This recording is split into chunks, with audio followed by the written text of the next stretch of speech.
Around that time, the friend who helped me build that cream soda computer, because we drank cream soda all the time while we worked on it, introduced me to another friend of his, Steve Jobs. The reason he introduced us was we had a couple things in common.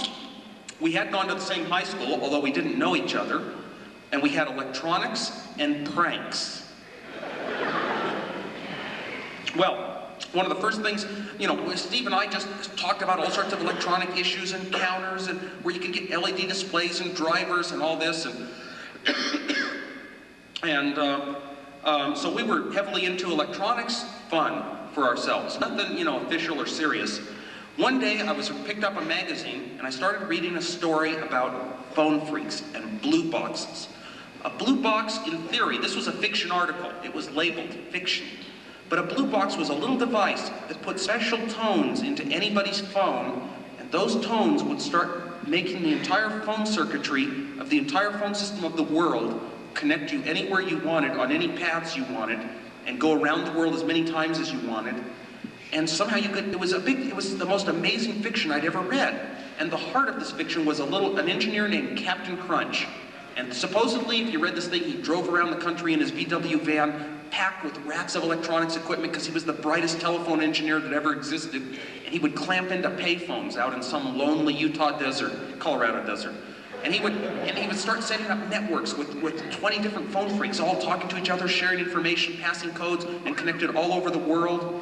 And it was an intriguing story. Before I was halfway through reading this piece of fiction, I called Steve Jobs on the phone and started reading it to him over the phone. How Captain Crunch would talk about, I'm not in it to hurt Ma Bell. I only want to explore the system. The phone company is a computer, a system, and I like to explore computers and find all the little bugs and where all the little alleyways of this whole system go and find where the network connects. And I don't really ever want to hurt Ma Bell, kind of a love-hate relationship. And it was just so intriguing to read this kind of stuff. Well, as I was talking to Steve Jobs on the phone, it occurred to me that, wait a minute, they're giving too much information about certain frequencies and certain codes. There's too much information here. This doesn't sound right for a fiction. And so we decided to go check some of it out. So on a Sunday, we went to, where's the technical library you could sneak into on a Sunday? Well, we picked the Stanford Linear Accelerator Center.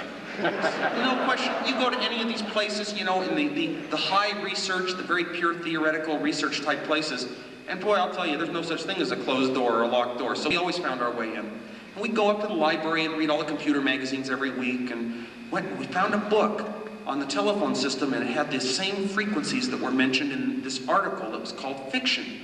And we looked at each other and realized that we had stumbled onto something that was not fiction. So we figured out how to build a blue box, and we actually built one, and we could make phone calls anywhere we wanted for free. And we also managed to meet Captain Crunch. But we had a very interesting philosophy about it, a very pure philosophy. We would go out to payphones night after night after night and start learning talk, just by experimenting. We'd learn how to talk to operators in London and to transfer us over to Tokyo, and Tokyo back to London, London to Tokyo. We started calling all the different dial-a-discs and dial-a-jokes and dial-a-songs all over the world, from Australia to Hong Kong to wherever. And we did this to explore everything we could do. We tried to do something new that we hadn't done before. But when we came back to the dorm, and Steve went back to his home, when I called my relatives, I called my parents, I called my friends, I called Steve himself, we never used the blue box. We paid for our phone calls. I had a very high phone bill.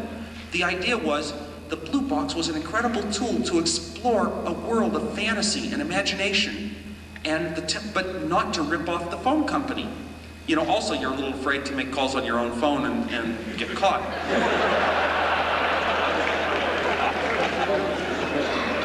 So we had a lot of fun, we did a lot of demonstrations of blue boxes and convinced, we were just MCs and we were just the most incredible. We'd do jokes for an hour, and we would always we'd get a group of 20 people in one dorm, and it was pretty amazing how we were very careful to be selective enough that we never got caught. Get 20 people in there, and we'd connect them all to different countries and one phone after another up and down the hall. And we'd just joke after joke. We always forced them to record it. And never once did we ever not sell a blue box the next day. So.